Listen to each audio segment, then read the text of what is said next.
خوت نسمعوا مجموعين واحد السؤال وصلني في الواتساب ونحاول نجاوب عليه. اسمع. السلام عليكم خويا نتمر البرازيل صباح امور هانيه.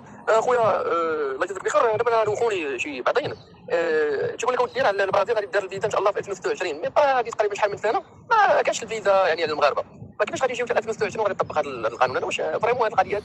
المهم السؤال كان على الفيزا على المغاربه اللي جايين بجواز سفر مغربي.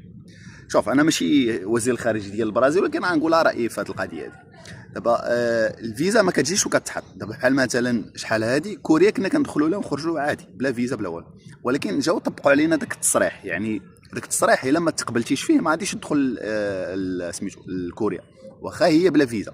ولا كتبدا مثلا كما وقع دابا مع تركيا. دابا تركيا ولات كترجع كاع المغاربه من المطار، غير كتوصل ما كيكونش عندك شي عذر علاش داخل، يا اما عندك شي عائله، يا اما عندك شي عمليه، يا اما عندك شي حاجه، صافي كيرجعوك ما بقاوش كيدخلوا المغاربه.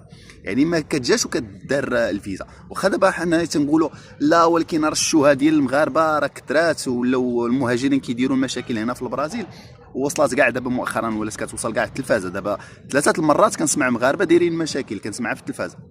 هذاك اللي كان كيهرس الطوموبيلات في الزنقه، وهذاك اللي لاح مرتو، وهذاك الترافيكانتي اللي كان داخل معاهم في ذاك العصابه وداك الشيء. المهم فاش كدار فيزا راه ما كيمشيوش كيسمعوا الاخبار تيقولوا هذه الجاليه واش دايره المشاكل ولا لا. لا، دابا هما اش كيديروا عندهم واحد الاحصائيات شحال من واحد دخل للبرازيل. يعني المغاربه حنا كيدخلوا على اساس سياحه. فاش كيسولك البوليسي الديوانه في المطار كتقول ليه فين غادي، تيقول لك سميتو غادي ندير السياحه في البرازيل. ولكن ملي كيجيو كيشوفوا كيلقاو ان المغاربه ما كيديروا لا السياحه لا والو، كيدخلوا كيطلبوا اللجوء.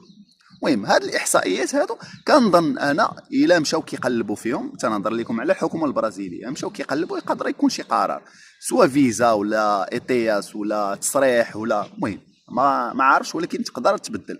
لان بنادم بزاف ولا كيدخل على اساس السياحه، ولكن هو كيجي على قبل باش يدير يا اما الولاده يا اما اللجوء يا اما شي حاجه اخرى اللي من غير السياحه.